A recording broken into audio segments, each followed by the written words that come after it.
Hi! Good morning! It's me, Michelle Cadaldal. Welcome back to my YouTube channel. Ayan, parang hindi na ako bagay mag-ganun-ganun, no? So yung mga kadaldal, this is it na. Ito na yung pinakahihintay kong araw na nai-excite ako, na kinakabahan, natatakot, na hindi ko maintindihan yung feeling. Kasi tingnan niyo yung suot ko, oh, di ba? Naka-white na ako.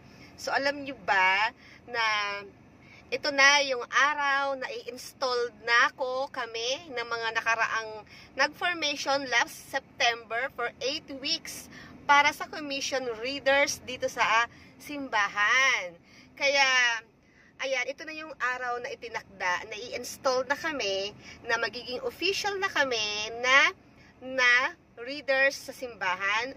Kapag nagmimisa kami, yung magbabasa ng mga unang pagbasa, pangalawang pagbasa, salmo, at yung panalangin ng bayan at commentators. Yun ang aming trabaho, Tagalog or English, ang aming assignment. So, yan, kinakabahan ako na hindi ko maintindihan. At natatakot ako. So, alam niyo ba kung bakit ako natatakot? Hindi ako takot kay Lord.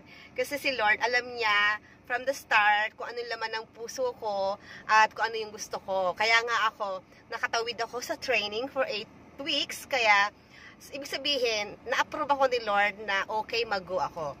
So, eto, takot ako sa mga tao. Yung mga manghuhusga sa akin. Kasi alam niyo ba, syempre, yung nakaraan ko ay hindi maganda. At on the way, habang nag-aantay ng installation, ay hindi ko pa rin naaayos ang aking sarili at nakakalimot tayo. Actually, hindi ko naman nakakalimot kasi ako pa rin talaga yon. Lumalabas pa rin talaga yung ako, yung nasusuot ako ng mga sexy, nagtitiktok, kasi nagpo-promote nga ako ng business ko. At minsan, yun, nakakalimutan ko, or talagang hindi ko ako aware, or talagang, ewan ko ba, yun, napupuna ako na kailangan medyo maging dalagang Filipina na muna kasi nga, nagsiserve na tayo sa simbahan. So, naiintindihan ko naman yun last time, so hindi pa naman ako install, kaya tinudo-todo ko muna para yun na yung katapos, yun na yung kailangan ko na itodo kasi baka hindi ko na magawa. Pero, sabi naman ng aking friend, may nag-advise sa akin, be yourself, 'di ba? Kapag naglilingkod ka kay Lord, be happy, be yourself. Be confident, kasi kailangan yung personal life mo ay mahalin mo rin kung ano yung personal life mo. Be happy, wag ma-stress. Ngayon, pag nasa simbahan ka, di ayusin mo yung sarili mo kasi nasa simbahan ka. Naglilingkod ka kay Lord. Pero sa mga personal na buhay mo, ay wala namang kailangan baguhin kung masaya ka naman, 'di ba? So syempre, may wisdom naman na tayo kung ano yung tama at mali at hindi naman sobra. Kaya 'yun, pipilitin ko, sisikapin ko na maayos ko yung sarili ko para hindi naman ako masyadong mabash. Pero ready na ako na i-bash nyo ako. Okay lang naman, i-bash nyo ako kung makita nyo ako na nagsexy ako kasi syempre wala naman ako sa simbahan. Kung mag-TikTok man ako, wala naman ako sa simbahan kasi di naman ako pwede ito mag-kending-kending. At syempre, babawasan ko naman din yung pag-kending-kending. Kung makita nyo akong sexy o nagpapaganda ako, kasi nga, meron akong business, meron akong pinopromote. So, trabaho lang, walang personalan. Kailangan din natin magtrabaho. Mag-endorse din ng mga ibang buhay, 'di ba? Kailangan din natin tutukan yung ibang buhay natin. So, 'yun lang po at di ko naman kailangan mag-explain sana, pero in-expect ko kasi ready na meron talagang baka meron nang mag-aalo sa akin na kailangan maging mahinihina ako. Opo, magiging mahinihina ako kasi pag nasa simbahan dapat lang. Pero sa aking personal buhay, dahil isa po akong negosyante talaga, model. So, kailangan ko rin gampanan yung tungkulin ko. At syempre, tao tayo, nagmamahal, in love. So, syempre, kailangan din yun. Kailangan lang natin magmahal na magmahal. So, yun lang po. At si Lord, naiintindihan ako. Pero yung mga taong mapanghusga, hindi ako maiintindihan. Pero I don't care. Basta ako masaya. Ako maglilingkod kay Lord. Kung ano yung nasa puso ko. At kung ano yung kalooban ni Lord. ay gagawin ko. So, titingnan natin kung saan ako aabot dito, kung makakaya ko. So, yun lang po. Thank you and God bless. Abangan nyo pa yung mga next na video na gagawin ko. Panoorin nyo yung mga video na to para masubaybayan nyo kung ano yung nangyari at memories to. Kung ano nangyari sa aming first day installation. I'm so excited! Nandito na ako sa simbahan. Ito yung entrance. So, ang unang gagawin, kailangan mag-attendance muna dito. So, ang dami ng mga lingkod ng simbahan, mga naka-uniform lahat, pati yung mga choir. Kasi ito rin yung, ano nila, renewal, yung mga dati ng lingkod, kasabay na rin sa installation namin. So, ito yung first step. Kailangan mag-attendance muna.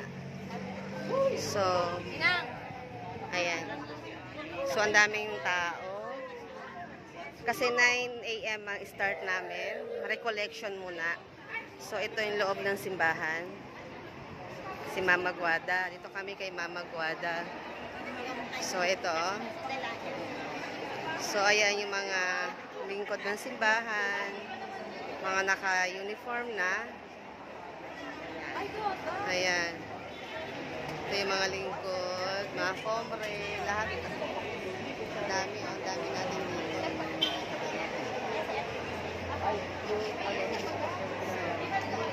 Attendance muna ako.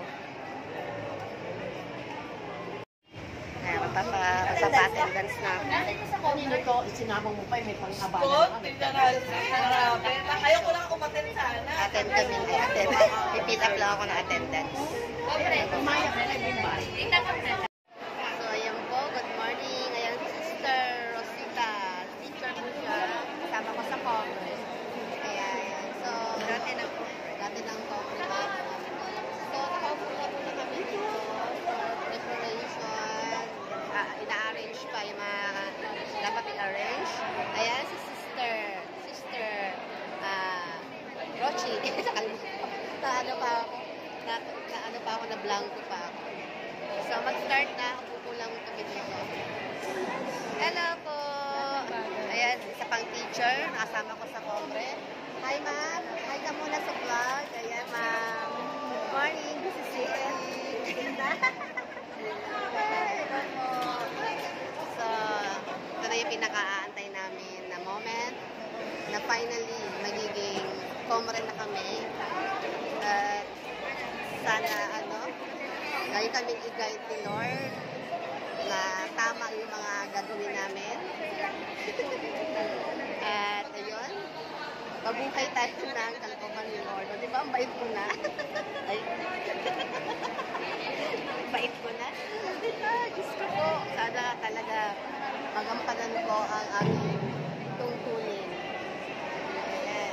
So, let's see and later ulit. Sa ating kalakasan. Dahil sa Jesus po ang the source of everything. Siya po ang unang-ulo kung ano meron tayo ngayon. So, pag-pray po. Saan Daisy? Saan Daisy? Daisy?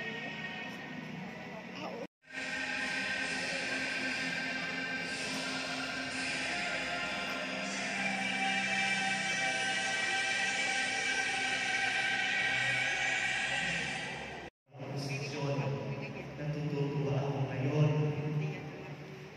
Kung dati, hindi ako marunong kumara sa maraming tao para magbasa, ngayon natatakot pa rin ba ako? Natutulog ba ako? Kung dati, masungit ako kung inaalalayan ng mga nagsisimba sa loob, natutulog ba ako magpasensya para sa kanila? So it's very good question to all of us. Sa aking paglingkod, sa aking pagpapanibago, na sa pagtatalaga ng aking sarili sa mga sakristan,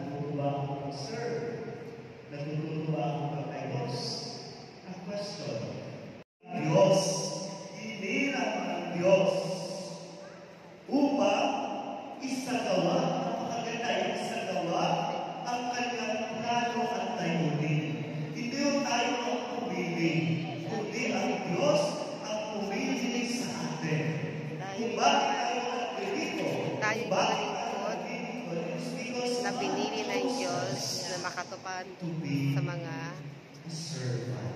gawain ng simbahan. Pero hinirang at pinili kayo ng Diyos upang isagawa ang kanyang plano at layunin. Pinili tayo ng Diyos para isagawa ang kanyang plano at layunin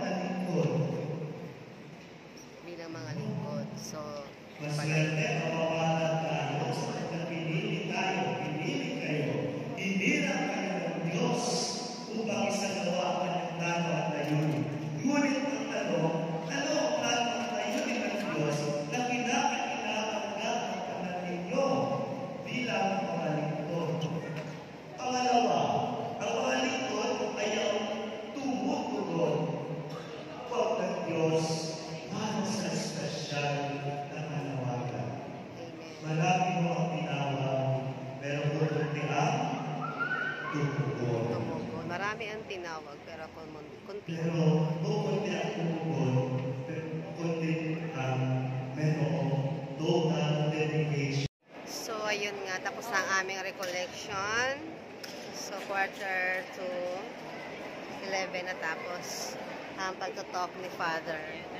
So, ito na. Hindi ko na alam ang next. Siguro magminisa na. So, ayan. Labasan muna yung iba. So, ito. Napakadaming lingkod ng simbahan. Dito kay Mama Guada. Nakakakuha. Kasi isa na rin ako sa park ng simbahan. So, install na kami very, very soon. So, ayan na. Saya pala mag-lingkod sa simbahan.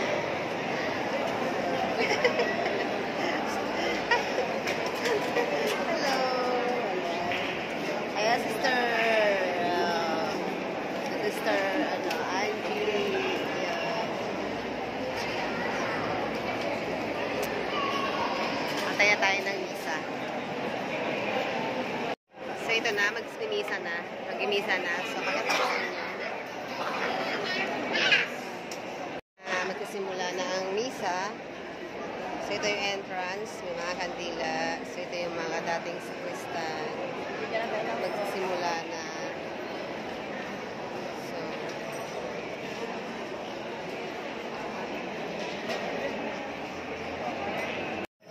Ang ating banal na pag-iwag ng pumunahan ng mula parong rebelong ng Diyos pasayo mo na malaking isa sa mga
Bautista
Pag-inatan.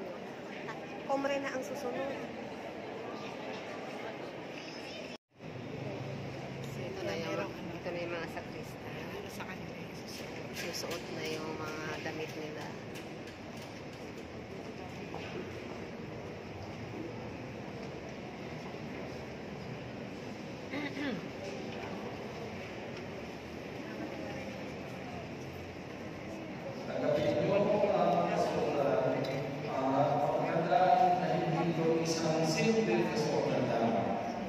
Yung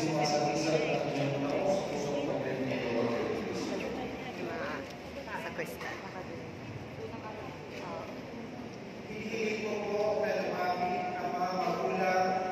Ah, yung mga wow. Kaya pa na natin sinabi. Wow. Hindi kasi. Bata pa kasi. Mga magulang pala ang magsusunod.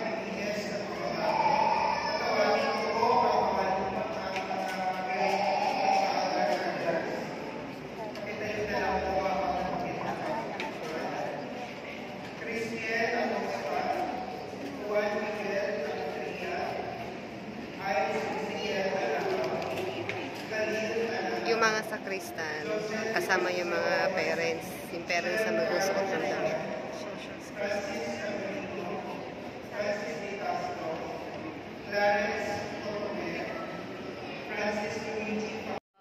Ayun na, napasok na sila ng mga sutana. Ay, pusta na sila si JJ.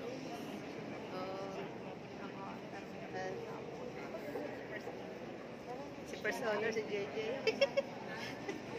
Sino si JJ? First Honor yan eh.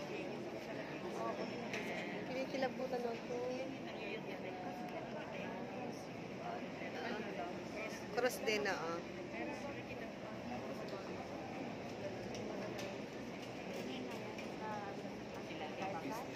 galing naman. Yun na yung mga sakrista namin, kabatch namin.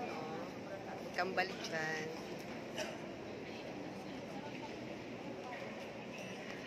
Suot na sila ng damit.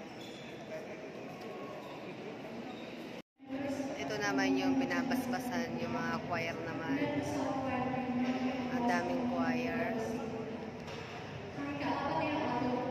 So, hindi ko na-videohan yung Mother Butler. Yung Mother Butler pala, yung mga naka-uniform na brown.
Bilang Christian leaders, itinalayo ninyo ang pinakahalaga ninyo ang salita ng Diyos sa banal na misa at ang mga ito sa Kristo. Ito po ninyong masahin ang salita ng Diyos. Kasi ng salmo, paguluhan ang dalahan ng bayan, kagayan ang pakikipok ng mga mahal ng pagkakas. Nakano ko yung gawin ang mga nakawin na tungkol ito.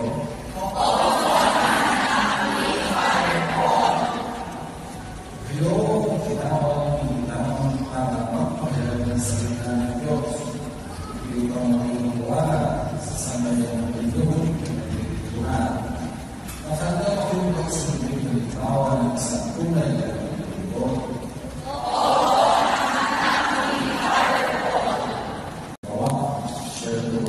inyo ang patuloy na pagkagawa ng wika upang manatili kayong tapat sa Kanya.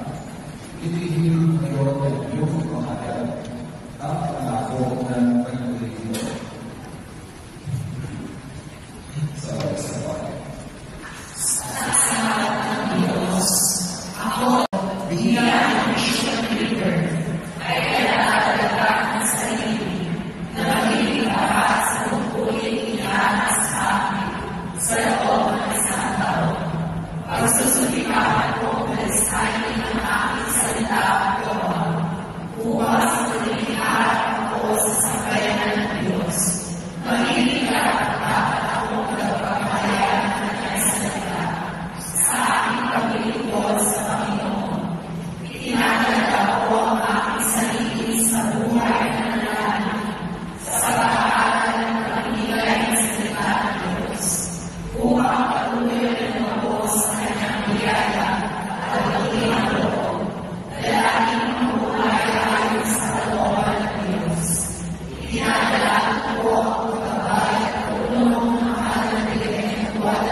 sabi niya? Pwede na po inipas-pas na tubig kasi inipas-pas na.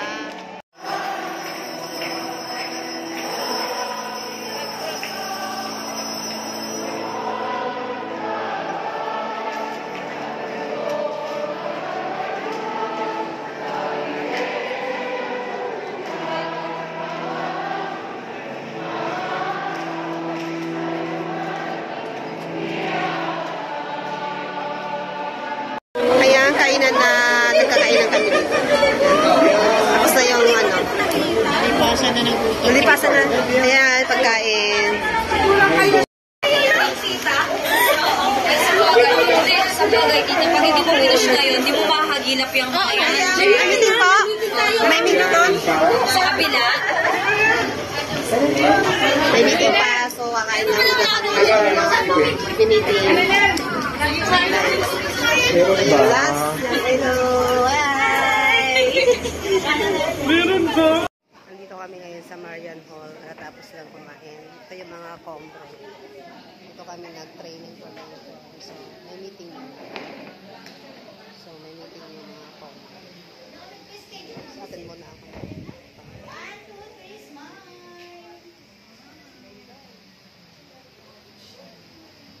Yan, nakakasama mo. Mga komre. Excited na ako. Kalag na ako bukas.